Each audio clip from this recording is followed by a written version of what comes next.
Luxury size और features के लिहाज से इस कैटेगरी में सुपर कुछ भी नहीं है। यह Cherry Tiggo 9 PHEV 2026 I seen kings fall quick for a hit on a rail. Seen queens trade crowns for a six-figure deal. I don't blame them. और साइज के लिहाज से इतनी बड़ी क्रॉसओवर पाकिस्तान में अभी तक नहीं आई। ये प्रॉपर ई सेगमेंट की एसयूवी है और इसकी व्हील बेस फॉर्च्यूनर से भी ज्यादा लंबी है। इंटीरियर में लग्जरी के लिहाज से लैंड क्रूजर से भी ज्यादा इक्विप्ड है। इस तरह के सीट में मसाजर्स आते हैं, हीटिंग आती है, कूलिंग आती है और स्टीयरिंग व्हील भी हीटेड है। प्लस यहाँ पैनोरामिक डोर्स भी दी गई है और बैक पे इसकी सीट्स में हीटिंग भी आती है, कूलिंग भी आती है, प्राइवेसी कर्टन्स भी आते हैं और एस क्लास की तरह एयर वेंट्स के पिलर्स में भी दिए गए हैं। और मैबैक की तरह इसमें रिम भी मैबैक से इंस्पायर्ड दिए गए हैं। इसके डोर हैंडल भी ये फोल्ड अनफोल्ड होते हैं। इस तरह से नई एस क्लास में ये फीचर आ रहा है और फ्रंट एंड इसका चेरी फैमिली की मोस्टली कार जैसा ही है। टीगो 8 भी काफी हद तक फ्रंट पे ऐसी ही आती है, उसमें भी ऐसी गैलेक्सी ग्रिल दी गई होती है, बट फीचर्स के लिहाज से ये गाड़ी उससे बहुत ज्यादा इक्विप्ड है। इसमें लेवल 2 ADAS के फीचर्स आते हैं। हेडलाइट इसमें सही पॉइंट सी दी गई है, DRL इसमें यहाँ भी कंटिन्यू करती है। यहाँ पे ADAS के फीचर्स के सेंसर्स वगैरह भी दिए गए हैं, जिसमें ऑटो ब्रेकिंग आती है, पार्किंग सेंसर्स वगैरह आते हैं। सब कुछ मैं कवर करूंगा आगे जाके। और ओवरऑल इसकी ये वाली जगह भी सही ह्यूज है। और यहाँ फर्स्ट लुक में तो आपको आइडिया नहीं होगा, लेकिन ये गाड़ी सही जाइंट है। मेरे साथ आपको देख के इसको थोड़ा बहुत आइडिया हो ही रहा होगा। और बाकी ये गाड़ी 9 है तो इसमें डोर हैंडल्स इस तरह से फोल्ड अनफोल्ड होते हैं, जबकि 8 वगैरह में वो हाथ वाली जाती हैं सिंपल। फीचर्स के नाम पे ये गाड़ी 540 डिग्री कैमरा सेटअप ऑफर करती है, ADAS के फीचर्स आते हैं और इसमें पैनोरामिक डोर्स भी आती है, जो कि अच्छी खासी बड़ी है और ये पूरी ही ओपन होती है। तो पावर के लिहाज से भी ये गाड़ी इंसेनली फास्ट है, वो आगे जाके हम टेस्ट ड्राइव में आपको बताएंगे। इसकी विंडोज डोर्स वगैरह पे अगर आप गौर करें तो यहाँ पे गाड़ी कुछ ज्यादा ही लंबी है।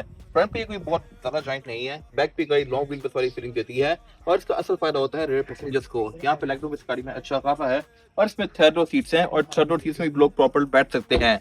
वैसे थर्ड रो सीट सिर्फ नाम की होती हैं, इसमें लोग इजीली फिट आ जाएंगे। एक चीज यहाँ पे वियर्ड है, वो ये है कि इसमें फ्यूल यहाँ से डलता है। पाकिस्तान की मोस्टली गाड़ियों में फ्यूल तो लेफ्ट पे आ रहा होता है, राइट से गाड़ी को आप चार्ज करेंगे, बट इसके केस में इसको आप यहाँ से फ्यूल डाल के चलाएंगे और ये गाड़ी कंबाइंड रेंज देती है तकरीबन 1600 किलोमीटर की, जो कि एक ह्यूज रेंज है। फिर इसमें प्लग इन हाइब्रिड वाला सीन भी आता है, तो इसको आप चार्ज करके इससे तकरीबन 160-170 किलोमीटर की प्योर ईवी रेंज भी ले सकते हैं। ये अगर मेरे ख्याल से यूजफुल चीज है। अगर आपके घर में सोलर है और आप इसको जूस अप करते रहते हैं तो फिर ये गाड़ी आपका एक टैंक में महीना भी निकाल सकती है इजीली। फिर बैक पे आता है तो ये गाड़ी सही जॉइंट होती जाती है। टेललाइट मेरे ख्याल से थोड़ी अगर बड़ी होती तो उसके लुक और ज्यादा बड़ी आती, लेकिन स्टिल ये ओके है। टेललाइट्स इसमें एंड टू एंड कंटिन्यू करती हैं, ट्रैक्टर लाइट यहाँ पे काफी शार्प दी गई है और इस कैटेगरी की मोस्टली गाड़ियों का लुक काफी हद तक मिलता जुलता ही होता जा रहा है। अगर आप प्री फेसलिफ्ट वाली हैवल S6 देखें तो उसमें भी टेललाइट्स काफी हद तक ऐसी आती थी। फीचर्स के लिहाज से यहाँ पे पार्किंग सेंसर्स दिए गए हैं, ट्रंक इसका फॉरवर्ड है, अनलॉक करने पे ऑल द वे अप जाएगा इस तरह से और इसमें ट्रंक कैपेसिटी डिसेंट है। इवन सीट्स अनफोल्ड होने के बाद भी यहाँ पर अभी भी छोटा मोटा सामान आ सकता है और अगर सीट्स को फोल्ड कर देता हूँ तो फिर ट्रंक कैपेसिटी की बहुत बेहतर हो जाती है। और सीट्स को आप इस तरह से फोल्ड करेंगे मैनुअली, इलेक्ट्रॉनिक वाला फीचर यहाँ पे नहीं दिया गया। बाकी ये दोनों सीट्स फोल्ड होकर बिल्कुल सिंकिंग वाली हो जाती हैं और इसके फ्लोर का लेवल और थर्ड रो सीट्स का लेवल और सेकंड रो का भी लेवल काफी हद तक एक जितना हो जाता है। तो यहाँ पर आप अच्छा खासा सामान रख के इजीली स्लाइड कर सकते हैं। और थर्ड रो पैसेंजर्स के लिए एमेनिटीज भी यहाँ पे डिसेंट दी गई हैं। यहाँ प्रॉपर कप होल्डर्स आते हैं, पॉप अपलिफ्ट भी दिए गए हैं और लाइट्स भी दी गई हैं। एयर वेंट्स यहाँ पे कंटिन्यू किए गए हैं ऊपर, मोस्टली गाड़ियां यहाँ पे शिप आउट कर जाती हैं बट इसमें नहीं किया गया। ये मेरे ख्याल से एक अच्छी चीज है। लाइट्स वगैरह प्रॉपर आती हैं और कंपनी चार्जर वगैरह भी साथ देती है। अब ये तो हो गया इसका नॉर्मल चार्जर, इसके साथ एक 7 किलोवाट वाला चार्जर भी ऑफर होता है, बट उसकी कुछ कंडीशंस हैं, वो आपको पेज पे डिस्प्ले हो रही होंगी। बाकी इसकी आप टेलगेट कैट को भी एडजस्ट कर सकते हैं, फेस लोअर कर सकते हैं। बाकी इसमें यहाँ पे कैमरा दिया गया है जो कि आपको इसका नॉर्मल व्यू देता ही है, लेकिन इसका वाइड एंगल व्यू भी देता है। एग्जॉस्ट इसमें बैक पे आते 2 हैं, लेकिन यहाँ पे कोई टिप नहीं दी गई। अगर टिप्स होती और फिर प्रॉपर डिफ्यूजर होता तो इस गाड़ी की लुक थोड़ी ज्यादा हैवी हो जाती। अभी भी इसकी ठीक है, लेकिन मेरे ख्याल से थोड़ी ओल्ड एज वाले लोगों वाली लुक है। अगर इसमें एग्जॉस्ट की टिप्स और प्रॉपर डिफ्यूजर आ जाता तो मेरे ख्याल से लुक बहुत बेहतर हो जाती। ये गाड़ी जो कि ई सेगमेंट की एसयूवी है, तो इसका जो ओवरहैंग है ये टायर के बाद वाला एरिया ये बहुत लंबा है। इसका जो क्वार्टर ग्लास है ये भी अच्छा खासा बड़ा है ई सेगमेंट की होने की वजह से, और इसमें फिर ये प्रिंट दिया गया है वैसे ही प्रिंट जैसा कि BMW की मोस्टली नई गाड़ियों में आ रहा है। आपको ऐसा ही क्वार्टर ग्लास i7 में, iX वगैरह में भी नजर आएगा। फिर इसमें जो सेकंड रो सीट्स हैं इनको आप स्लाइड कर सकते हैं आगे और पीछे। थर्ड रो सीट की कैपेसिटी को कम या ज्यादा बनाने के लिए एडजस्ट अब इनको नॉर्मली करेंगे। फिर सीट की साइड पे एयरबैग्स भी आते हैं, ये कर्टन एयरबैग्स भी ऑफर करती है और इस पे एंट्री और एग्जिट भी आसान है क्योंकि गाड़ी आप ही की हाइट पे है। Alright, driving the Cherry Tiggo 9 PHEV और ये गाड़ी एक तो वाइब के लिहाज से बैठने सारी आपको सही मजेदार फील होगी। यहाँ पे लग्जरी लिटरली BMW लेवल की है, ये मर्सिडीज के लेवल की है। अगर आप ई क्लास देखें तो उसमें काफी हद तक इसी तरह का वुड दिया गया होता है, ऐसी ही मेटालिक ट्रिम्स होती हैं और एम्बी लाइटिंग होती है जो कि लुक्स को बेहतर बनाती है, वही यहाँ पे दी गई है। और इसकी ड्राइव भी मर्सिडीज लेवल से कम नहीं है। अभी तो ये गाड़ी ब्रांड न्यू है, लॉन्ग टर्म में कैसा परफॉर्म करेगी I am not sure, but फिलहाल तो ये गाड़ी सही पैसे पूरे कर रही है। अभी ये गाड़ी यहाँ पे लेंस रीड कर रही है, रोड पे जो लेंस हैं, और उसके अलावा फिर यहाँ पे अगर कोई गाड़ी आए, बाइक आए, वो सब भी रीड करेगी। फिर अभी ये गाड़ी चल रही है HEV पे, तो ये लिटरली ग्लाइड कर रही है। इंजन वगैरह का नॉइस या रंबल वगैरह इसमें आ ही नहीं रहा, और सस्पेंशन भी इस गाड़ी का सही सॉफ्ट है। ब्रेकिंग करने पे, मोड़ने पे ये गाड़ी आपको सही लग्जरियस फील देती है। टायर ब्रेकर वगैरह पे इसका खड्डा थोड़ा फील होता है, लेकिन ऑब्वियसली एक हैवी अच्छी खासी बड़ी SUV है, तो इसको आपको प्यार से गुजारना पड़ेगा। पावर वगैरह के लिहाज से ये गाड़ी सही नेक्स्ट लेवल पे है। ये 610 हॉर्स पावर प्रोड्यूस करती है और डिलीवर भी करती है। ऑब्वियसली ये गाड़ी 600 हॉर्स पावर की जो स्पोर्ट्स कार होती है उनसे इतनी फास्ट नहीं है, लेकिन फ्लोर करने में ये गाड़ी इस तरह से ही उठती है। 0-100 इस गाड़ी का तकरीबन 6-7 सेकंड के आसपास है, जो कि अगर मेरे ख्याल से बड़ा अच्छा फिगर है इस साइज की गाड़ी के लिहाज से। यूजुअली आपको ये फिगर देखने को मिलते हैं कैमरी या क्राउन जैसी गाड़ियों में, बट ये भी ऑफर कर रही है। फिर फीचर्स भी इसमें अच्छे दिए गए हैं। अभी मैं गाड़ी ड्राइव कर रहा हूँ, लेकिन ये सीट मुझे मसाज भी करी है, नीचे से वेंटिलेशन भी दे रही है। फिर इसमें आगे से मुझे AC की हवा आ ही रही है। साउंड सिस्टम भी इस गाड़ी का सही नेक्स्ट लेवल है, और अगर सर्दियां हो तो ये सीट गर्म भी होगी, क्योंकि इसमें हीटिंग वाला फीचर भी है, और इसमें स्टीयरिंग भी हीट होता है। तो ये हर जगह से आपको कंफर्ट प्रोवाइड करती है। हाथ भी आपको ठंडे नहीं होगी, क्योंकि स्टीयरिंग पे होंगे, स्टीयरिंग हीटेड है। बाकी वेंट्स से तो गर्म हवा आ ही रही होगी, सीट पे भी हीटिंग दी गई है। फिर इसकी ड्राइवर और पैसेंजर दोनों की सीट में मेमोरी फंक्शन भी है। दोनों अपनी सीट की सेटिंग बना सकते हैं, और जब भी आप यहाँ पे आके बैठेंगे तो आपके साथ सीट एडजस्ट करेगी। ये भी एक यूजफुल फीचर है, और मुझे फिर ये गाड़ी इसकी स्पीड विंड स्क्रीन में भी शो करवा रही है। मैं गाड़ी को बहुत टाइट जगह से गुजार रहा हूँ या बहुत तेज भगा रहा हूँ, और मेरे पास नीचे देखने का टाइम नहीं है, तो मैं लिटरली स्पीड वगैरह यहाँ विंड स्क्रीन में देख सकता हूँ। ये मेरे ख्याल से काफी फिट फीचर है। फिर इसका इंटीरियर है भी अच्छा खासा स्पेशियस। ये गाड़ी आपको सही लंबी और बड़ी भी फील होती है, क्योंकि प्रॉपर ये E सेगमेंट की SUV है। फिर इसमें ड्राइवर फटीग सेंसर भी आते हैं, जो कि यहाँ पे दिए हुए हैं। ये आपको कॉन्स्टेंटली मॉनिटर करते रहते हैं, और अगर आप थोड़े थक रहे हो तो आपको गाड़ी भी वार्न भी करेगी। फिर इसमें फीचर्स के यहाँ पे ब्लाइंड स्पॉट पॉइंटर्स भी आते हैं, जो कि मुझे बैक के ऑब्स्टिकल्स वगैरह यहाँ पे टिकट करेंगे। 540 डिग्री कैमरा सेटअप भी आता है, जो कि गाड़ी को टर्न करने पे या गियर एंगेज करने पे भी ऑन हो जाता है। अगर मैं कहीं टर्न लूंगा तो इस फौरन ये गाड़ी कैमरा ऑन कर देगी, जो कि मुझे सामने का, साइडों का, हर जगह व्यू देंगे। और अगेन ये भी कन्वीनियंस में ऐड करते हैं। और रात के टाइम ये गाड़ी खुद ही इसकी स्क्रीन पे नाइट मोड स्विच कर देती है, ताकि आप पे बहुत तेज रोशनी ना पड़े। अब ये ब्लैक होकर सही मजे की लगती है।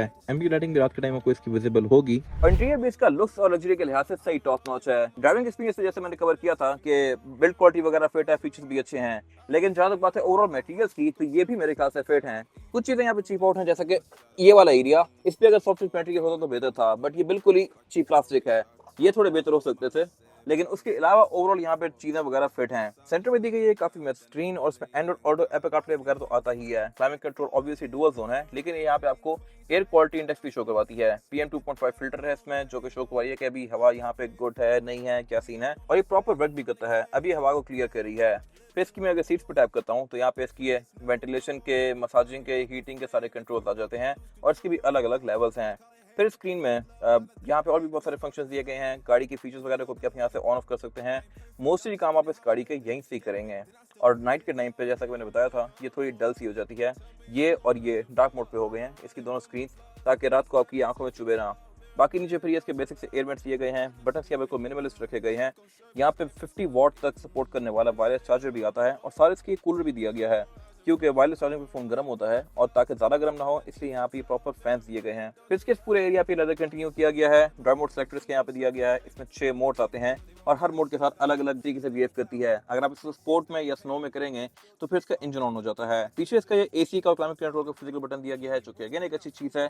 ये चीज आप गाड़ी में भर्ती सबसे पहले यूज करते हैं, और बाकी यहाँ पे कुछ खास बटन वगैरह नहीं दिए गए। सेंटर कंसोल इसका स्पेस के लिहाज से ठीक है। ये प्रॉपर कूल बॉक्स है, और इसमें लाइट भी आती है, और रूफ भी इसकी अच्छी खासी मैसिव है, जो कि बैक तक कंटिन्यू करती है। पैनोरामिक रूफ है, और ये ओपन भी होती है।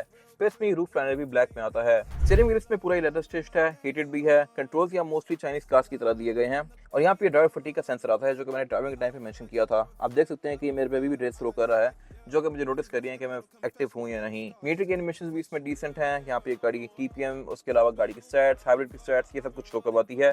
और यहाँ पे ये 2 रेंज आ रही हैं, एक फ्यूल की और एक बैटरी की। फिलहाल तो दोनों ही बिल्कुल लो हैं, लेकिन यस, ये गाड़ी एक सिंगल चार्ज में 600 की रेंज देती है। तो यहाँ पे जो गियर सेलेक्टर मैंने आपको बताया था कि काफी कन्वीनियंट है, ये इसलिए कन्वीनियंट है क्योंकि मैं सिंगल हैंडेडली ही इस गाड़ी को गियर्स में स्विच करके रिवर्स वगैरह कर सकता हूँ। ऐसे गियर मर्सिडीज में आते हैं, और ये सिंगल हैंडेडली यूज करने के लिए काफी कन्वीनियंट है। आपके अगर एक हाथ में फोन भी है, तब भी आपको दूसरा यूज करने की जरूरत नहीं है। मैं कहीं भी पार्किंग वगैरह सिंगल हैंडेडली इस तरह से कर सकता हूँ। फिर जर्मन कार से इंस्पायर्ड यहाँ पे हेड का कंट्रोल दिया गया है। मर्सिडीज वगैरह में इस तरह के कंट्रोल आते हैं, और इसमें फिर फ्यूल ड्रॉप वगैरह के रेल्स इलेक्ट्रॉनिक हैं।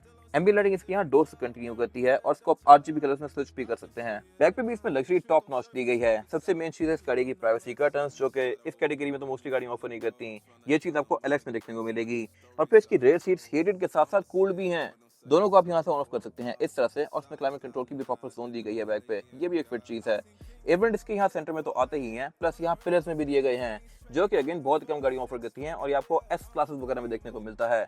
फिर इसमें सेंटर कंसोल भी आता है यहाँ पे, जिसमें ये कप होल्डर्स दिए गए हैं। रूफ इसकी पैनोरामिक यहाँ पे भी कंटिन्यू करती है, ये अच्छी खासी मैसिव है। और फीचर्स के नाम पे इसमें ये सीट्स एक तो स्लाइडेबल हैं, इन सीट्स को मैं अपनी मर्जी के हिसाब से इस तरह से स्लाइड कर सकता हूँ, थर्ड रोव पैसेंजर्स के लेग रूम को स्पेशियस बना सकता हूँ। और इसमें फिर यहाँ पे कर्टन एयर बैग्स भी दिए गए हैं। साउंड सिस्टम भी सोनी का है जो कि यहाँ तक कंटिन्यू करता है, तो यहाँ पे ऑडियो का एक्सपीरियंस अच्छा होने वाला है। और ऑडियो रिसेप्शन के लिए यहाँ पे ऊपर प्रॉपर माइक्स भी दिए गए हैं, तो कोई भी बंदा बैठ के बात करेगा अगले बंदे को आवाज प्रॉपर जाएगी। तो बोर्ड इसमें आप डबल टैप से ओपन करेंगे BMW की तरह, और ओपन करने के बाद आप सिर्फ फ्रंट प्लग को ऐसे उठा देंगे, कोई यहाँ पे आपको लेवल होने की जरूरत नहीं है। और इंजन गाड़ी ऑफर करती है 15 CC turbo charge plug in hybrid. अब ऐसे इंजन बहुत सारी गाड़ियों में आते हैं, लेकिन इस गाड़ी के फिगर सबसे इंसेन है। ये प्रोड्यूस करती है 610 हॉर्स पावर, बड़ी शार्क 427 करता है, हैवल PHEV 350 के आसपास करती है, ये 610 करती है। और ये फिगर आपको लिटरली सुपर कार्स में देखने को मिलते हैं, बट वो गाड़ियां क्योंकि बाकी हल्की होती हैं तो वो गाड़ियां बहुत तेज होती हैं। इसमें भी पावर उतनी ही है, अगर इसकी बॉडी को भी उतना हल्का कर दिया जाए कॉर्वेट की तरह, तो फिर ये गाड़ी भी इंस्टेंटली फास्ट हो जाएगी। अभी भी इस कैटेगरी के लिहाज से ये गाड़ी बहुत तेज है, और चाइनीज गाड़ियों में परफॉर्मेंस के लिहाज से आपको कोई इशू नहीं आएगा कभी भी। ये भागने के लिहाज से नेक्स्ट लेवल होती हैं। फिर प्लग इन हाइब्रिड है, जिसको प्लग करके तकरीबन 160-70 किलोमीटर की रेंज ले सकते हैं ऐसे प्योर ईवी की, और कंबाइंड ये गाड़ी तकरीबन 1600 किलोमीटर की रेंज दे सकती है। कंपनी क्लेम करती है कि गाड़ी आपको 12-13 की एवरेज सुकून से देगी, ऊपर भी जा सकती है डिपेंडिंग अपॉन ड्राइविंग पैटर्न, और चार्ज करके तो आप इसको ऑलमोस्ट मुफ्त का ही चला सकते हैं। इंजन बेस का काफी टाइटली और नीटली पैक्ड है, ABS ट्रैक्शन कंट्रोल, और इसमें 6 ड्राइविंग मोड्स भी आते हैं। बोनट के अंदर इसके प्रॉपर इंसुलेशन भी दी गई है, और यहाँ पे हाइड्रोलिक्स भी कंटिन्यू किए गए हैं, जो कि इसकी लग्जरी को यहाँ तक भी कंटिन्यू करते हैं। वैसे मोस्टली गाड़ियां यहाँ पे चीप आउट कर जाती हैं। ये साइकिल मोटरस्पोर्ट के पास अवेलेबल है। अगर आपने इसके बारे में कोई इन्फॉर्मेशन लेनी है तो आप दिए गए नंबर पे कॉल कर सकते हैं, या फिर आप साइकिल मोटरस्पोर्ट को विजिट कर सकते हैं, जो कि रावलपिंडी में DH2 के गेट 1 के अपोजिट लोकेटेड है। हमारी एक और ब्रांच भी है रावलपिंडी में मरी रोड पे। अगर आपको ये वीडियो पसंद आई है तो उसको लाइक जरूर कीजिएगा, चैनल को सब्सक्राइब भी जरूर कर लीजिएगा, और अगर आपके पास इस गाड़ी से रिलेटेड कोई भी राय है तो उसको कमेंट सेक्शन में शेयर भी जरूर कीजिएगा, ताकि वो लोग जो ये गाड़ी लेने वाले हैं वो आपकी राय से फायदा उठा सकें। अपना ख्याल रखिएगा। Thank you.